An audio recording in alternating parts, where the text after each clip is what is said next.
Ladies and gentlemen, friends, students, alumni, many of you have been here before, so you're part of the family. Others are becoming part of the family tonight. Welcome to Georgetown University School of Foreign Service in Qatar. This is the sort of thing we like to do. We don't just work in classrooms and in offices. We don't just even work on trips abroad in the field learning. We want to do this kind of thing. We want to share our interests with the interests of interesting players in Qatar and around the world with you. And we want to use your insights to feed back to the rest of us. We're part of this community. So it's an absolute delight to find all of you here tonight. As I'm sort of hinting, there'll be plenty more events. And if you're not familiar with that yet, make sure that you let us know your names, your emails. We'll put you on the events lists. Look out for them in the newspapers, on the web, and on our own website. And you'll find there's plenty of interest to come, including in the next few weeks. I think some of these things we'll talk about in just a minute. But tonight, of course, it's a special pleasure, a unique pleasure, really, to be able to have with us someone whose career and life many of us, as I have been following for a long time, Baher Mohamed. But in a peculiar twist, I will not actually introduce him, because we have this tradition here that we have one of our own students introduce key speakers, just so we can showcase what our students are made of as well. So simply having welcomed you, I will hand over to the student who will do the introduction. But I'll just say the way things are going to work is, after the introduction, Baher has agreed to speak, give a few comments, set the scene, talk about himself and what he's been doing. And then we'll move into a conversation, initially between myself and him, and then we'll open it up to everybody. So I should perhaps say, for those of you who are new here, my name's Gert Nonneman. I'm the dean of this wonderful institution. It's my privilege to serve. So without further ado, we'll go over to the student introduction.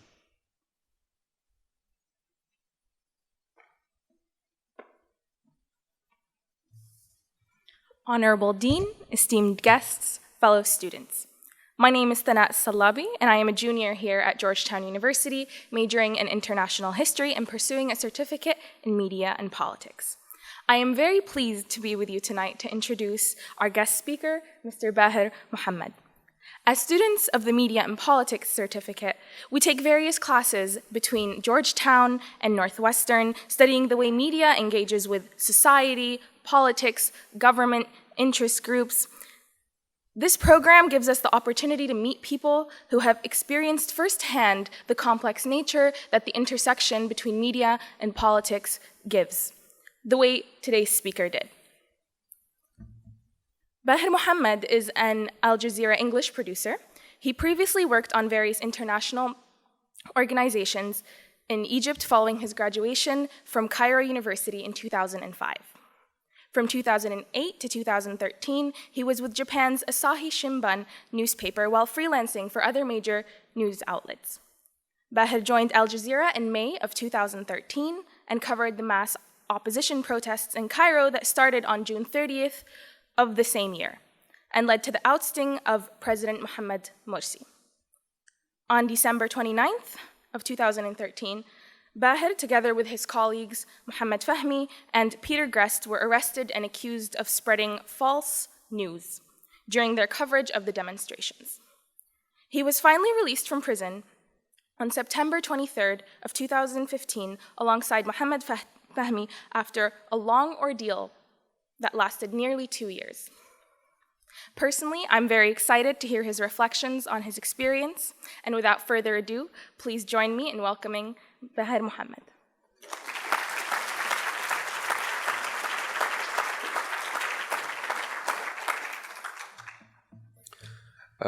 Good evening, everyone. And in advance, I would like to ask you to forgive me if I hesitate or say something, because this is the first time for me to speak.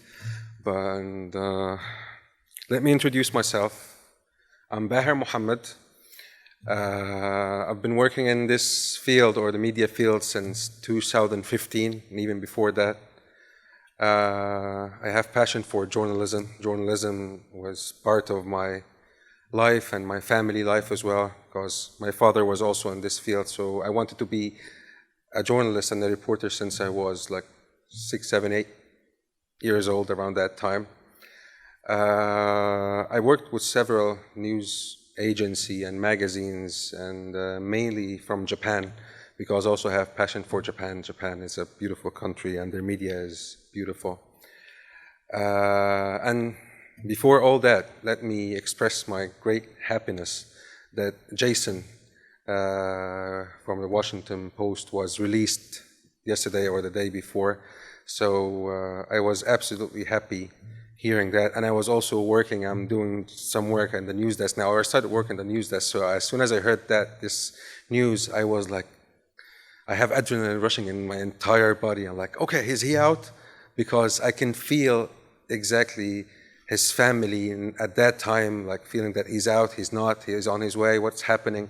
And I was trying to get news from everywhere. I was calling my contacts and everybody.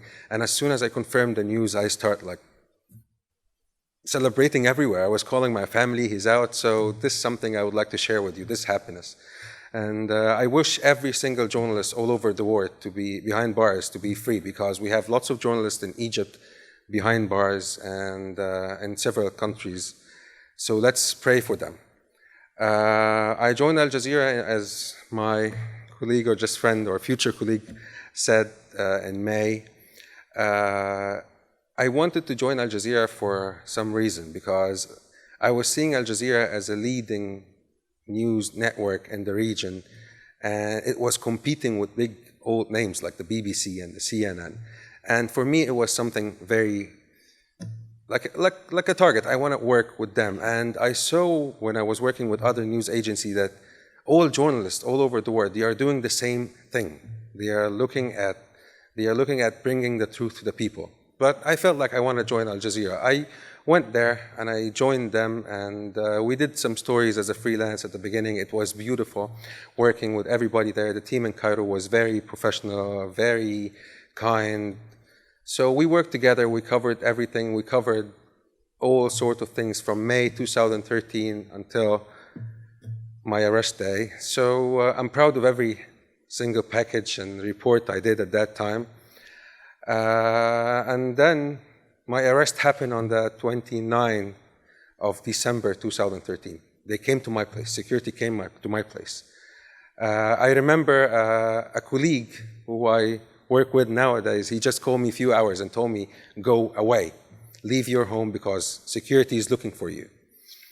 And I told him I didn't do anything wrong. I'm just staying in my place. I know anything can happen because we know conditions in Egypt right now, they can do anything. So I decided, no, I'm not leaving my place. I'm waiting for them. If they come, they come. If they don't, I don't know. I didn't do anything wrong. I'm just waiting, and I'm just waiting home. They came, they stormed my house, shot my dog, destroyed the entire house, robbed my place. I need to say, robbed my place. They took money, they took cameras, they took equipments, they even stole the money which was saving for a vacation for my family. So they came to my place, they arrested me, and I saw the shock in my wife's eyes and my parents and my brothers, and I even saw my dog bleeding, and I saw it in his eyes. I did my best. I'm sorry, and he was bleeding on the floor and he couldn't even move. So, and they took me to this security riot police camp. At that time, I'm a journalist. I believe I'm a journalist. I didn't do anything wrong. So at that moment, I felt I should listen to people. And people were coming to me, telling me their stories inside this security camp. I heard lots of shocking stories and conditions of people inside the camp telling me horrible stories, telling me horrible things happening to them, and people just arrested from the streets. And I'm a journalist. I was trying to memorize every single story was told for me at that time, because people should know what exactly is going on. And things, I thought I would like a couple of days and then I'll be released. This happened with journalists everywhere, and just a couple of days. Second day, I went to the prosecutor, state security prosecutor. I went through like 12 hours of investigation, just leaving me there without a lawyer. And then he told me, okay, you will go to a better place. And at that time, I thought, I still have, because I'm a graduate of law school, I thought that the prosecutor is the lawyer of the people. And then I realized the opposite, that they were trying to set up a trap for me. And then I was sent to Scorpion Prison, where I spent there almost 2 months. And they put me with ousted President Morsi's presidential team. And I was wondering, why would they put a journalist with the presidential team? Like the first thing I'll be asking everybody about everything, because I want to tell the people what exactly happened. And I have lots of questions, and most of those are around Morsi. I wanted to interview them. So I spent there. Condition in Scorpion Prison was horrible. Sleeping on 7th floor, no lights, no exercise. You are kept in the dark 24/7. No good food, no visitations. No anything. So it was kindly mental torture. Nobody like beating us or anything, any physical torture, no physical torture. But we heard of lots of stories, and I met other journalists who were tortured, electrocuted, and whatever happened to them. And then moved to the trial, which the judge failed to present any single evidence against us that we spread false news, fabricated news, or we are members of the Brotherhood, or whatever. And I told the judge at that time, I remember, can you please present any single evidence against us so we can defend ourselves? And he didn't. And it's really, really hard to prove the negative, to prove that you didn't do something. So it was really hard. And then when we were sentenced for 7 years for everybody, and I got 10 years for just getting a memory or like having a souvenir from Libya, I got 3 years for having a bullet as a souvenir from Libya. At that time, I felt I didn't do anything wrong. And it's the chance to stand for something big comes once in a lifetime. And I felt like I'm proud of my work. I didn't do anything wrong, and I'm happy, and I will be out. I know from my heart that good always wins, whatever it takes. And I had this in my background, in my back head, and like, those who fought for freedom, like Gandhi and Mandela, they are not different. They are just human beings like us. So I should make my fellow journalists proud and everybody proud of me. I will stand for press freedom. And when I was thinking of that, I was hearing the news of support and solidarity from all over the world. At some time, I thought, like, people are exaggerating. This is not all of it are true.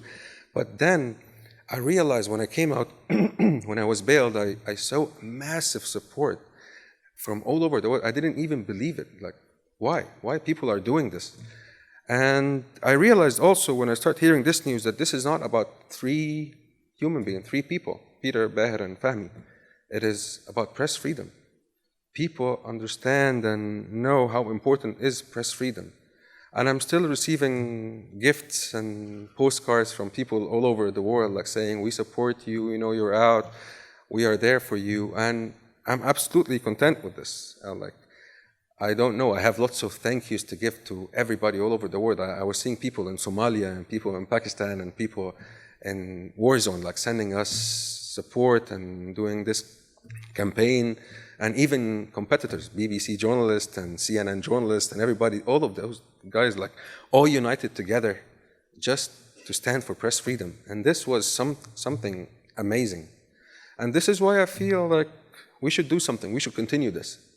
It's not only about the 3 Al Jazeera journalists, it's about press freedom. We should continue this because I was talking to you, sir, about the importance of press freedom. Press freedom for me, and I think this is how I see it, it's the core of democracy. Without press freedom, we won't know what is going on in any place. We won't know what other people are talking. And as I was always speaking with Peter, like professional media is like a big dashboard. You and everybody is like putting information and news and opinion, and then you choose, and then people vote. So it's very important to every single healthy society. And one last thing I would like to say, and what drives me to do all that and to join media and to join professional media and to work as a journalist was the people right to know. I really appreciate the people right to know. I always, when I was working with the Japanese, with Asahi Shimbun and everybody else, I always put in my mind that people should know more.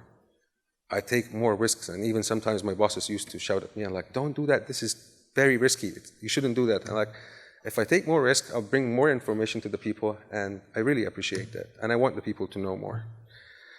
And please forgive me for speaking too much, and thank you so much. Thank you.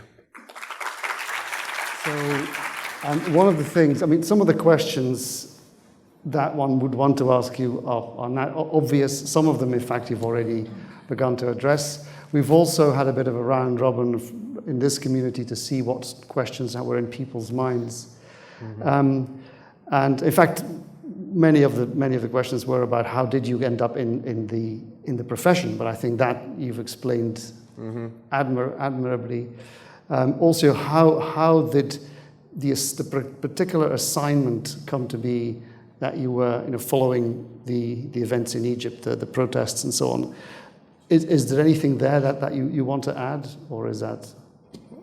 No, the thing I can say here that I saw a chance in Al Jazeera English that if you have a good idea, if you have a good story to tell, they will welcome it very much. So, for example, when I started, my first package or my first story I did was about media in Egypt, and this was before the ouster of Morsi. Mm-hmm. I saw that media on both sides were like very extreme. This one is describing the other side with bad things, and the other side is calling also for the killing of the other side. It was horrible. So my first thing and my first offer when I went to meet the bureau chief, I'm like, I have this story about media in Egypt and the role of media and what media is doing. And he gave me a good space. And okay, we have a very good correspondent, let's do it. And we did it. They liked the story. So this is how I was picking things and how I joined Al Jazeera, because I had some ideas, and Al Jazeera was opening space for everybody who had a good story that will benefit everybody, not only in Egypt, but also all over the world. So this is how I joined. I got some stories, got some ideas, and they said, okay, we want you. And then they said, okay, please join us. Would you like to work as a freelance? And I start working with them. This is how I joined Al Jazeera. Now, one of the questions you must have had once you were arrested, and one of the questions others have speculated about is, so why precisely was it that the three of you were arrested? Was it the general atmosphere of suspicion? Was it the conflict with Qatar and Al Jazeera being seen as one representative of that? Was it a particular tenor of some reporting, either Al Jazeera English or perhaps more likely Al Jazeera Arabic, with which you were then associated fairly or unfairly? Or was it a particular event that you were associated with, or a report? Did you have any thoughts about that yourself? I think I'll give you two examples.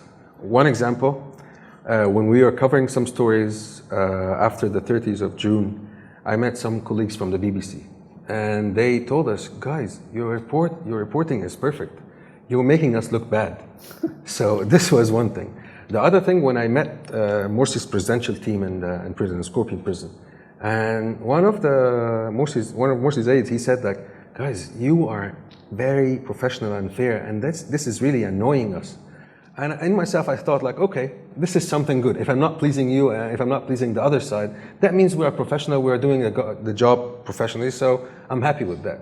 So I think this is the reason, because we are doing our job professionally.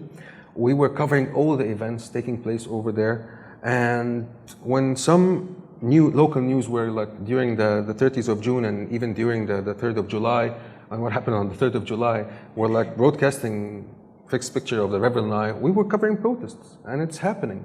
So I think this is why, because we were covering everything. And I think this is the only reason we were put behind bars. And now in subsequent commentary from the authorities of also some of the Egyptian media, a number of things were suggested. Obviously, the connection with the orientation of Qatar, that they were imputing to Qatar. Also, some of the things that were mentioned was, but there must have been something odd because they were operating from a hotel room, not from an office. They didn't have the legal permissions. And all those kinds of things have been floating about. I'm sure you have heard many of them. In Egypt? Mm-hmm. Let me clear this. I love my country. I really love my country, and people should differentiate between the country itself and those who are running the country. In Egypt, you can get a paper stamped if you bribe somebody with like a $10. That's very easy in Egypt. This is number one. What was the other thing? Well, it was to do with the orientation of Qatar's foreign policy, and you were associated with it. And then one thing that often comes up is, well, they were operating not from official premises.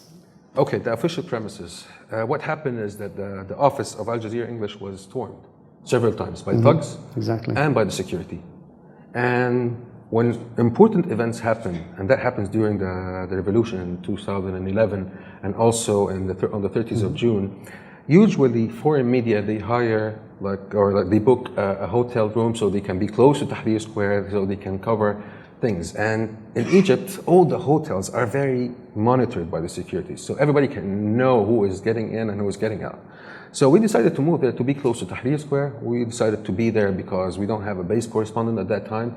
So we wanted to do our job in a professional way and to be up to date. So no, and I think we had other colleagues who had a press card and it was valid. And for me, I had a press card and it was valid even while I was arrested. And I showed it to the officer and I said, it doesn't matter. And so I don't think this is, no, an affiliation with Qatar, no. Al Jazeera is doing its job professionally. I remember, for example, in 1979, some BBC journalists were expelled from Iran because whatever. So that means that the BBC is whatever with the Iranian regime or the Shah or whatever. No, I don't think so.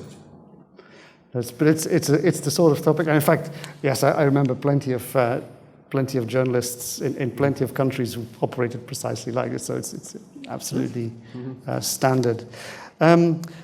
I wonder whether you could give us a bit of a flavor of the work, what it takes to do that kind of reporting, the sorts of contacts you have to develop, what resources do you need, a little flavor of the actual work you're undertaking in covering the events in Egypt. And one of the things I learned from working with the Japanese is that you have to build a relationship with everybody. Because you might need a source, you might need to speak to somebody, and this is I was developing while I was working with the Japanese. And also for me, I love to be in the street. I love the field, so I love to meet the people and go to even shanty towns, slums, and everywhere, and to rich places. I sometimes went to play golf with some rich people in Cairo, so I can get to know people. So I had to have contact with everybody. I was going to meet some people from youth movements and party and attend these kind of things, so I'll be able to be in contact if anything happened, because the Japanese media at some time, they wanted to be different. They wanted to be seen. And we managed to do that with Asahi Shimbun at that time. We built relationship with everybody. We were seen, and even I remember at the time of the revolution, the State Information Service, which is the body responsible for the foreign media, they said that the Japanese Asahi Shimbun was the best Asian news magazine or newspaper covered the revolution. So I was working on doing that. So during that time, during the protest on the 30th of June, and even before that, and after the 3rd of July, I had contacts with almost every group or people in Egypt. So I was contacting them, and all of them knew that I don't have any political affiliation with anybody. I'm just a professional journalist. I'll approach you, I'll speak to you. I will not do any tricky things with your statements, and I will report what exactly happening. And this is why at some time, those guys were contacting me and like, Baher, we have something to say. I'm like, okay, I'm not your mouthpiece. If there's a story, if I'm doing something, then we will report it. And then after the 3rd of July and during the 30th of June protest, I was there. I was there in the street listening to people, and I was covering all sides. And for me, I like this kind of things, to be in the street, to be in war zones, to be in conflict zones. And it was really, really risky, because some people sometimes become aggressive at that time. But it's important when you feel knowing how to deal with the people. I remember once during the revolution, during the 2011 revolution, there were thugs surrounding Tahrir Square. and they were not allowing any journalists to come in. So my boss told me that we need somebody to go there. And I'm like, okay, I'm going. And he said, no, this is wrong. I'm like, let me go. And then I approached there, and the thugs and those guys, they approached me, he stopped me and said, okay, you're not going, you're a journalist, you're carrying a camera. I told him, hey, look, I'm away from home. I didn't see my wife in like almost a week now. And for sure the same thing happened with you. Why are you here? Let me sit and talk to you, and I'll make your voice heard. And then all thugs made like a round table, and we sit all together with the thugs. I listened to their stories, and it was a very interesting story. It was published in Japan. So it is just how to approach people, just how to make people comfortable and then getting their story. And I think this is the thing, how to communicate with people. Thank you. I think there's plenty of future journalists here who find that fascinating insight. In fact, it's also advice that I know has been given to some diplomats. You know, I remember there's one senior ambassador who used to tell his people, if you come into my office and your shoes are shiny, I send you back out. You're going to get dust on your shoes. So you were optimistic initially. You felt you hadn't done anything wrong. Then you were arrested. Initially, you kept your journalistic instincts alive. You were still assuming the good will win out. How did that evolve? Because I can imagine disappointment after disappointment after disappointment, particularly the way these sort of services tend to play with folks, is precisely in order to try and break one's mental resistance. So how did you deal with it? How did that evolve over time? I'll tell you something funny somehow, but during the time of Scorpion, I needed some time. Sometimes we were isolated. Everybody is in his own cell, self-incarceration. Nobody speaks. So at one time, they were giving us like some vegetables, like onion or something. So I decided I'd bring a plastic cup, I put an onion in, and I started speaking to the onion. As a thing, yes, he was my friend. There was only one beam of sun coming in. So I was like chasing this beam with the onion so I can speak to him. He's my friend. I speak to him about what I feel. And I learned at that time also, don't expect anything. Because when you start expecting things that doesn't happen, it really hurts you. And our brains is something strong and beautiful. It can take you to wonderland, and it can take you deep to a grave. So you have to control it. You have to be in control of your brain and your expectations. And I think Peter was meditating. He was helping me doing something. And I was also like meditating somehow. I was learning. And I was living day by day. I was trying to enjoy what I have. I was crafting things with the small rocks, collecting it from like small broken piles of tiles. I was trying to enjoy things, trying to look around. There was like a kind of a bird or whatever coming every day in the morning at a certain time and start coming. So I thought like this bird is coming to sing for me. So I was living this day by day. I didn't expect anything. And even when, I remember before the verdict, before the first verdict, Abdullah Shami, our colleague in the AJA, he was released. So Peter and Fahmi were like, okay, well, then we will be released. And then I'm like, guys, don't expect. That's dangerous. Just live your moment, live moment by moment and enjoy it. At some time in Mulha al-Mazra prison, we were with some former ministers and parliament speaker and the former prime minister and the supreme guide of the Brotherhood. Everybody was so quiet. At night, everybody is like, shh. The whole cell is like, shh, the whole thing. And I decided, okay, I'm a journalist. I'm making my whole radio station. And I made a kind of a station, a program for everybody. And I started telling the prime minister, okay, you speak about that tomorrow. And he said, no, I'm the prime minister. I'm like, no, you don't say no. I'm in charge here. So I did this show with everybody, and we talked and we sang and we were making jokes. And even at some time, one of the guards came and told us, and by the way, the head of the high-ranking police over there and the warden, they come to listen to your show every night, and they really like it. We have some questions for you. So I was trying to enjoy everything. When I was in prison also, it was my wife's birthday and our anniversary. So I was trying to do something for my family, because when I was in prison, it was really hard to show my family. I know my family is suffering. And I need to show them that I'm strong.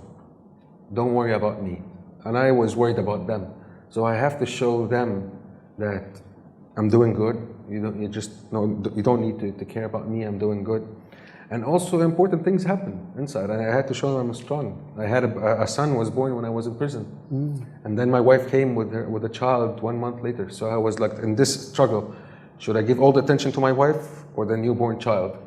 So I have to, I don't know what to do. But I realized that I have to give all the attention to my wife because she gave birth while I wasn't there. She was pregnant the whole thing when I wasn't there. So it's about controlling yourself.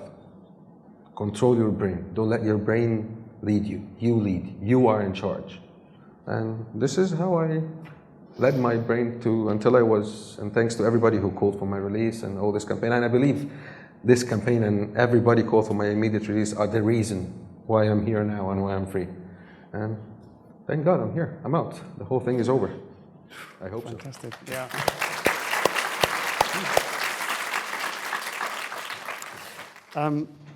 That kind of ties into a question that also came up through my consultation, which is, what are your thoughts about how others, you've talked about individuals, about journalists, about perhaps some NGOs, also some governments. What are any thoughts about how your situation was addressed, or not just yours, but that of Peter Greste and Mohamed Fahmy? Any reflections on attitudes of particular organizations or governments? For example, one thing, I would never have thought that Obama would mention my name ever in my life. And now he just said my name. I'm like, oh wow. That was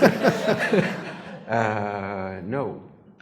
UN, NGOs all over the world, local ones and international ones, news network and news organizations, all sorts of regular people, all those guys came out and speak about us.